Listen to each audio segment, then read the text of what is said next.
সবাই কেমন আছো? আশা করি সবাই ভালো আছো। আয়ুষী লাইফস্টাইলে সবাইকে স্বাগত জানিয়ে আজকের ভিডিওটা শুরু করলাম। সকাল থেকে মা মেয়ে মিলে ভাবছিলাম যে ঘরের কাজগুলো করব। মেয়েকেও একটা ঝাড়ু নিয়ে রেখে দিয়েছি ঘরে। বাইরে যে যাবে কুত্তার অত্যাচার, মানে কুকুরের অত্যাচার যেহেতু বাড়ির সামনে, তার জন্য মেয়েকে একা একা বাইরে ছাড়ি না। মশারি টশারি সব তুলে রাখবো, ভাঁজ করে রাখবো। তোষকটা তো ভাঁজ করে রেখে দিলাম। এখন কিন্তু একটু ভেজা ভেজা টাইপের লাগছে। এটা কিন্তু হিসু করেনি কালকে, এটা হলো জল পড়েছে, বোতলের জল পড়ে গেছে এখানে, তার জন্য আর কি ভিজে গেছে। যেহেতু হিসু করেনি তার জন্য বেশি জোরে ফ্যানটা চালু করে দিয়ে এটা শুকিয়ে নেব তোষকটা, তারপরে খাটটা শুকিয়ে নেব। এদিকে তো রয়েছে আমার ঘর ঝাড় দেওয়ার কাজগুলো, এগুলো কাজ তো আমার করতেই হবে, কারণ যে অবস্থা হয়েছে ঘরের অবস্থা খারাপ দেখে কিন্তু খুবই খারাপ লাগে আমার। এদিকে ঘর ঝাড়ার কাজটাও করে নিলাম। ফ্যানটাও অনেক নোংরা হয়েছে, যেহেতু সাদা কালারের ফ্যান বোঝা যায় নোংরা হওয়া, তার জন্য কিন্তু ফ্যানটাও মুছে নেবো। বাড়িতে থাকলে নতুন নতুন কাজকর্ম করতে হয়।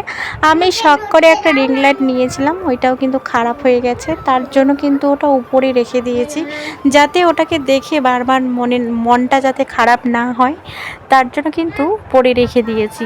হয়তো আমার রিং লাইটটা থাকলে একটু ভালোই দেখা যেত ভিডিওগুলো, তার জন্য ভিডিওর কোয়ালিটিটা অনেকটাই খারাপ হয়ে যায়। লাইটটা যেহেতু আমি জ্বালাতে পারি না, জানলার আলোটা, ঘরের দরজার আলোটা দিয়েই কিন্তু আমার ভিডিওটা আমি করা কমপ্লিট করি। মশারিটা তো সুন্দর করে গুটিয়ে রেখে দিয়েছি, কারণ ঘরটা ছাড় দেওয়ার শর্তে কিন্তু এদিকে ঘরটা একটু ঝলঝলে লাগবে। আজকে অনেকটাই ভালো লাগবে, কারণ ঘরটা আমি ঝাড় দিতে পারবো। আমার কিন্তু বাড়ির কাজ একটা একটা করে করতে হয়। এদিকে ধরে নাও ঝাড় দেওয়ার কাজ, ঘর ছাড়ার কাজ, তারপরে হলো ঘরটা পরিষ্কার করার কাজ। 2-1 দিন পরে ঘরটা মুছে নিতে হবে। ঘরটা মুছতে পারি না, কারণ ঘরে এত এত ঘিজিবিজি করে জিনিস রেখে দিয়েছি, ওগুলো যেহেতু সরিয়ে সরিয়ে ঘরটা মুছতে হয়, তার জন্য কিন্তু অনেক কয়েকদিন পরে আমি ঘরটা মুছে নিই। ঘর মুছে নেওয়ার 2 দিন পরে তো ওরকম অবস্থা হয়ে যায়, তার জন্য আর কি মুছতেই ইচ্ছে করে না, ওইভাবে রেখে দিতে ইচ্ছে করে। শরীরটার কন্ডিশন কিন্তু খুবই খারাপ, মাঝে মাঝে পেটটা ব্যথা করে। জানি না পেটের ভিতরে কি হচ্ছে এমন, যে পেটের এমন সমস্যা দিচ্ছে। তার মধ্যে বড়মশাইয়েরও নাকি পেটের সমস্যা, কিসের জন্য যে এগুলো হচ্ছে একমাত্র ভগবানই জানে। হয়তো নিত্য নতুন খাওয়ার জন্য এরকম হচ্ছে, হয়তো সবজিপাতি কেনা ঠেনা এরকম অবস্থাও তো হতে পারে, তাই না? ভাজা পোড়া খেলে এরকম পেটে গ্যাসের ব্যথা এরকমও তো হতে পারে। তারপরে সেদিন যে বানিয়ে রাখলাম শোকেস ঢাকনাটা উপরে একটু, তার জন্য ওটাও আর কি ঝাড় দিয়ে নিলাম। সব সময় কিন্তু পরিষ্কার পরিচ্ছন্ন রাখাটাই অনেকটাই ভালো, আর সারাদিনে পরিষ্কার পরিচ্ছন্নর কাজটা যেন আমার লেগেই থাকে, কারণ আমার মেয়ের এত অত্যাচারে আমি একদমই সুস্থভাবে থাকতে পারি না। এরকম অবস্থা করে রাখে, ঘরটা ভাঁজ করে রেখে দেবে, একটু পরেই আউল ঝাউল করে রেখে দিবে, এরকম অবস্থায় পরিণত হয়। তার জন্য ওকেও একটা ঝাড়ু নিয়ে লাগিয়ে দিয়েছি। হয়তো ঝাড়ুটা নিয়ে ভাববে যে হ্যাঁ, আমি হয়তো নোংরা করলে আমার হাতে একটা ঝাড়ু ধরাই দিয়ে আমার ঘর বাড়ি পরিষ্কার করে দিতে হয়, তার জন্য আর কি ওকেও একটা ঝাড়ু দিয়ে থামিয়ে দেই। তারপরে এই ঘরের এই বিছানার ব্ল্যাঙ্কেটটাও পরিষ্কার করে নিলাম। সুতির একটা বিছানা চাদর আমি পাতিয়ে রাখছি, যাতে বারবার নড়চড় না হয় বিছানাটা, তার জন্য কিন্তু সুতির বিছানা চাদরটাই রেখে দিয়েছি। পিছলা বিছানা চাদর যদি দিয়ে রাখি তাহলে কিন্তু বারবার আউল ঝাউল হয়ে যায়, তার জন্য কিন্তু সুতির বিছানা চাদর লাগিয়ে দেওয়া হয়েছে। তারপরে র্যাক ঠ্যাকগুলো পরিষ্কার করে রেখে দিই, যেহেতু আমার ঘর বাড়ি সব কিছুই ঝাড় দেওয়া হয়ে গেল, তার জন্য সব কিছু ঝুড়ে আমি এখন কিন্তু বিছানাটাও পেতে নেব, খাটটাও কিন্তু ছাড়বো, চারিদিকটায় খাটটা ছাড়বো। বাড়িতে থাকতে থাকতে অনেকটাই বোরিং লাগে, ইচ্ছেটা করে যে অন্য একটা নিত্য নতুন কাজ শিখি, কাজটা করি, এরকমও লাগে। মানে মাঝে মধ্যে ইচ্ছেটা করে যে একটু সেলাই টেলাই শেখানো যায়, কিন্তু কি করব, এই ছোট মেয়েটাকে ছেড়ে তো আর যাওয়া যায় না। কিভাবে বাড়িতে থাকবে, কিভাবে থাকবে না, এটারও আমার চিন্তা হয়। তার জন্য আমি যে কোনোখানে গেলে একটু মাঝে মাঝে অনেকটাই চিন্তায় পড়ে যাই, কিন্তু আর কি করা যায়। তারপরে যখন স্কুলে দেব মেয়েকে, তখন চেষ্টা করব যে কিছু একটা করার। বলতে গেলে সেলাই টেলাই একটু শিখতে হবে, টুকটাক কাজ না করলে বড়মশাইকে কীভাবে হেল্প করব। একজনকারই কাজের টাকা দিয়ে তো কোনো কিছু নেওয়া সম্ভব হয় না, শুধু পেটে ভাতে সমান হয়ে যায়। এরকম অবস্থায় তো বাড়িতে থাকাটাও উচিত না। দুজনে মিলে যদি টুকটাক কাজবাজ করি, বরমশাই যেহেতু কাজ করে আমিও যদি টুকটাক কাজবাজ করি, তাহলে কিন্তু অনেকটাই হেল্প হয়ে যাবে। আমার ঘরটা তো ঝাড় দেওয়া, বিছানাটা পেতে নেওয়া আমার একদমই কমপ্লিট হয়ে গেছে।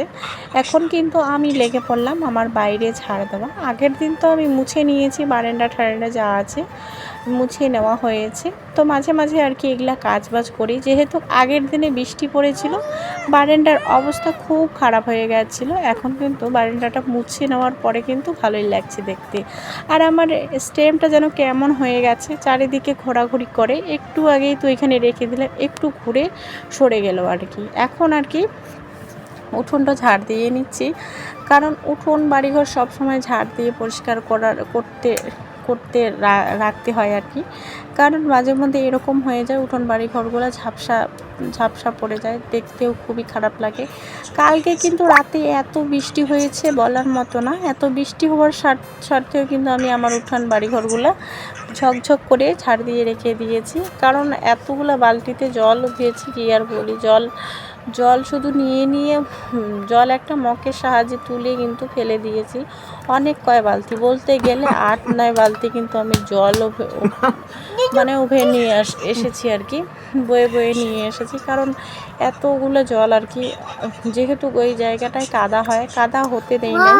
যতগুলো জল আমাকে বয়ে নিয়ে যেতে হয় ততগুলো বয়ে নিয়ে যাব, কিন্তু আর উঠোন বাড়ি ঘর আমি কাদা হতে দিব না। এটাই আমার প্রতিজ্ঞা আর কি। যতই বৃষ্টি পড়ুক না কেন, একটু কাদা হতে দিব না, মানে উঠানের জায়গাটায় আর কি। উঠান এমনিতে আমাদের কাঁচা বাড়ির এদিকে ভাঙা বেড়া হেন তেন, তার জন্য কিন্তু আমি আর চাই না যে উঠোন বাড়িঘর আমার কাদা হয়ে থাক। কাদাটা না হওয়ার জন্য কিন্তু এই যে দুইটা বালতি যে দেখছো, এই দুইটা বালতি দিয়েই কিন্তু আমি জল বয়ে নিয়ে গেছি সকালবেলা। আমার তার জন্য রান্নাটা অনেকটাই লেট হয়ে গেছে। সকালবেলা সিম্পল রান্না করেছি বলতে গেলে, ডাল আলু ভাজা। তারপরে রাতে খাবো মাংস। বর্মশাইকে কাজে যাওয়ার সময় বলছি যে মাংস নিয়ে এসো, কারণ খুবই খেতে ইচ্ছে করছে মাংস। এতদিন তো নিরামিষে খেলাম, এখন তো আমিষ খাই, তাই তো। এতদিন বলতে গেলে সোমবার তো মাছ নিয়ে আসা হয়েছে, কারণ সেদিন আমার মা এসেছিল, তার জন্য কিন্তু মাছও নিয়ে আসা হয়েছিল। সেই দিনটা আমার রিচার্জ ছিল না তোমাদের সঙ্গে। এই দুঃখটা কি আমারই নাকি তোমাদেরও এই দুঃখ করতে হয়? খড়ি নেই, কত কষ্ট করে ম্যানেজ করে রান্না করছি। এদিকে তো কাঠ ধরিয়ে দিয়েছি চুলাতে, কাঠ, তারপর বাঁশ, ছোট ছোট বাঁশ, চেকার যা আছে সবগুলো দিয়ে আর কি রান্নাটা করার চেষ্টা করছি। স্বামীকে আর ছোট বাচ্চাকে রান্না করে যেহেতু খাওয়াতে হবে, তার জন্য এই কষ্টটা আমি করতে পারি। মা হয়ে আর কারো বউ হয়ে এই কষ্টটা আমার করতেই যেহেতু হয়, তার জন্য আমি এই কষ্টটা করছি। মানে ছোট একটা বাচ্চাকে কিভাবে আমি না খেয়ে রাখি, তার জন্য খুবই চেষ্টা করি নিজের মেয়ে আমার সুখে থাক, খাওয়া দাওয়া করুক। মাংসটাতে বেশি তেল দেওয়া হয়নি, কারণ তেলের দাম এত বেড়ে গেছে, কি আর বলা যায়। আমাদের দ্বারা তো সম্ভব না এরকম তেল নেওয়া। তেলের দাম বেড়েছে, পেঁয়াজের দাম বেড়েছে। 1 কিলো পেঁয়াজ 60 টাকা।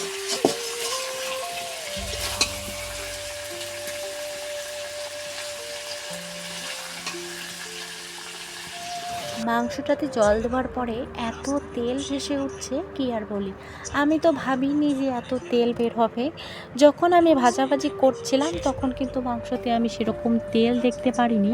যেহেতু আমি সর্ষের তেল দিয়ে রান্না করেছি, তার জন্য কিন্তু রান্নাটা আমার এত সুন্দর হয়েছে, মানে দেখতে আর কি। খেতে কেমন হয়েছে অ্যাকচুয়ালি আমার বর্মশাই জানে, কিন্তু রান্নাটা আমি করেছি। মানে রান্নার